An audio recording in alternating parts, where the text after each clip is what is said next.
সূরা আল মুমিনুন আয়াত নাম্বার ৯৭ এবং ৯৮, এই দুইটা আয়াতের অর্থ কি এবং এই আয়াতের কি কাজ বা উপকারিতা যদি জানতে চান তাহলে এই ভিডিওটি সম্পূর্ণ দেখুন। আজকে আপনাদেরকে জানাবো সূরা আল মুমিনুন আয়াত নাম্বার ৯৭ এবং ৯৮ এর ফজিলত সম্পর্কে। চলুন ভিডিওটা শুরু করি। প্রিয় দর্শক, আমরা অনেক সময় এমন পরিস্থিতিতে পড়ি যখন হঠাৎ মন অস্থির হয়ে যায়, খারাপ চিন্তা আসে, ভয় কাজ করে কিংবা শয়তানের কুমন্ত্রণা আমাদের ইবাদতে বাধা সৃষ্টি করে।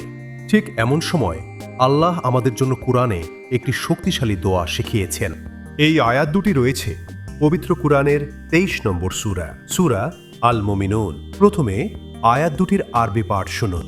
ওয়াকুর রব্বি আউযু বিকা মিন হামাজাতিশ শায়াতিন ওয়া আউযু বিকা রব্বি আন ইয়াহদুরুন। এবার আসুন বাংলা অর্থ জেনে নিই।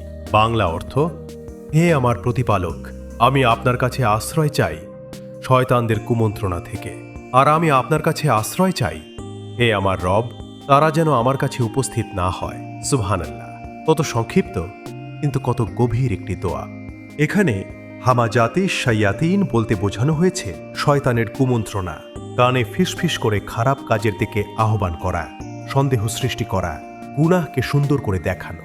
প্রিয় ভাই ও বোনেরা, শয়তান আমাদের প্রকাশ্যে আক্রমণ করে না, সে আমাদের মনে সন্দেহ ঢুকিয়ে দেয়, নামাজে মনোযোগ নষ্ট করে, ভালো কাজ থেকে দূরে সরিয়ে দেয়, রাগ বাড়িয়ে দেয়, হিংসা তৈরি করে।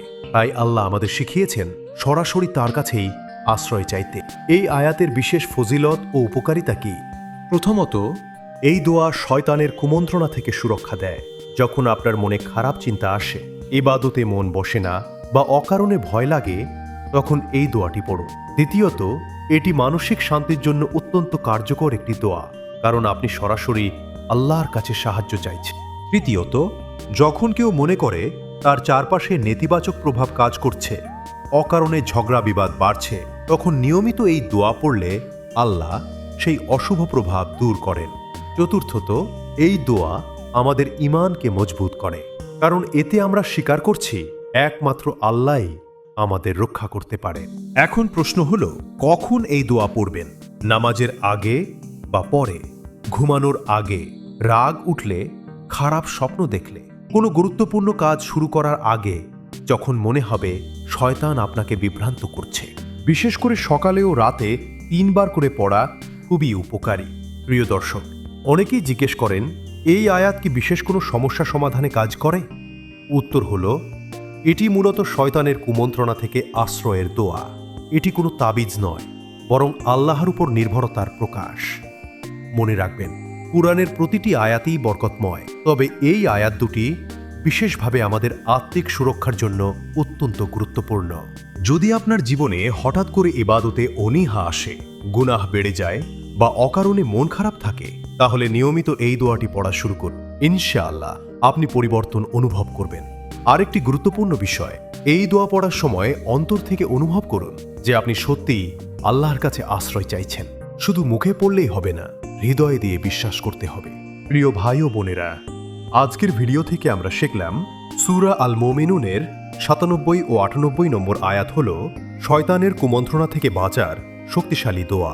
এটি মানসিক শান্তি ও আত্মিক সুরক্ষা দেয়। নিয়মিত পড়লে ঈমান দৃঢ় হয়। প্রতিদিন সকাল সন্ধ্যায় পড়া উত্তম। ভিডিওটি ভালো লাগলে অবশ্যই লাইক করবেন, শেয়ার করবেন এবং কমেন্টে লিখবেন, আল্লাহ আমাদের শয়তানের কুমন্ত্রণা থেকে হেফাজত করুন।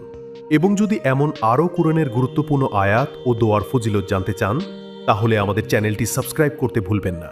আজকের মতো এখানেই শেষ করছি। আল্লাহ আমাদের সবাইকে কুরআন বুঝে পড়ার তৌফিক দান করুন। আমিন। আসসালামু আলাইকুম ওয়া রাহমাতুল্লাহি ওয়া বারাকাতুহু।